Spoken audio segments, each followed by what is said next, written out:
د مټاکې ته دا لار چې کوم دی نو کتلې ده او دا ورسره د دیر د بازار نه لاندې انګل دی یو طرف ته هم نختر دی بل طرف ته هم نختر دی او یو ډېر ښایسته ماحول دی ډېر زبردست دا یو دا اوس کور لار خو ګورئ داسې ډېره سخته ده غرې کټ کړی دی دا اوس راورسېده وروره مټاکه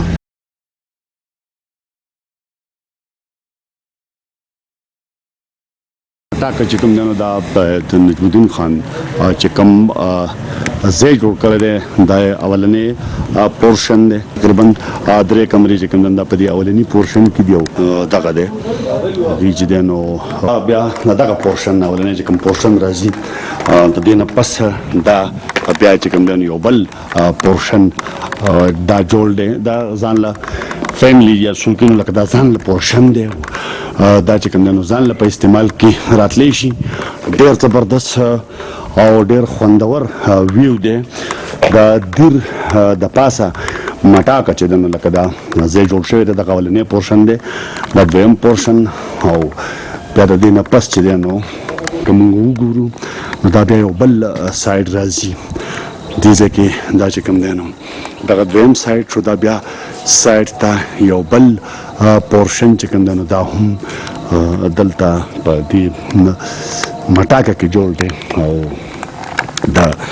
له دې ځای خپل خوند دی خپل رنګ دی او ورسره چې کوم دی نو دا کرسۍ میزونه هر څه چې کوم دی دا پکې لګېدلي دي په ټاپ باندې او دا ورسره چې کوم دی نو بیا سویمینګ پول په دې پورشن کې خو خالي تشتی او دا بل پورشن چې کوم دی نو لاندې چې دې کې مطلب دا چې دا مرغۍ چې کوم دی نو دا پکې هم دغه کړي دي چرګان دي او ورسره نورې مرغۍ دي د دې د خپل یو خوند دی دا پکې چې کوم پنجرې لګېدلې دي په دې پورشن کې او دلته هم دا ډېر زبردست چې کوم اوبه دي دا خپل یو حوض دی د دې ځای نه بیا نور لاندې د دې پورشن نه هم په ښکته باندې چې کوم دی نو کومې نظارې دي دا نو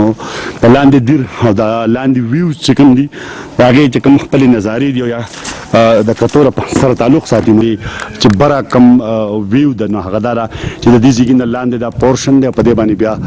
له پاسه دغه بله پورشن په دغې د پاسه بیا بل پورشن دی اخري چې کوم دی په دې باندې هیلیفیډ دی او دې ته بیا دغه روډ چې کوم دی دا راختلی د لاندې نه چې د دیر سیل چې کوم دی نو د دې ځای نه ډېر په اسانه او ډېر په پرسکون ماحول کې چې کوم دی نو کیدی شي دا د نواب شاهجان چې دی نو د هغه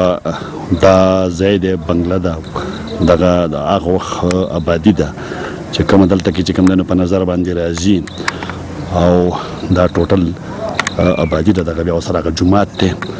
او د دغې نه اخوا چې دی نو دا بیا د دیر چې څومره لاندې آبادي ده بازار دی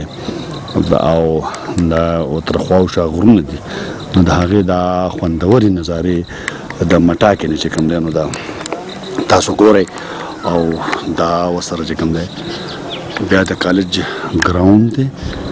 او دغه شانته بیا چې نور کوم ځایونه دي نو دغه ټول هسپتال او بیا نور دغه شانتې بره بیا هغه چې کوم دی نو دا ورسره پارک دی او دغه نه اخوا بیا هیاګې دی او دغه غرونه چې کوم دا سلسله ورسره چې کوم دی نو لواري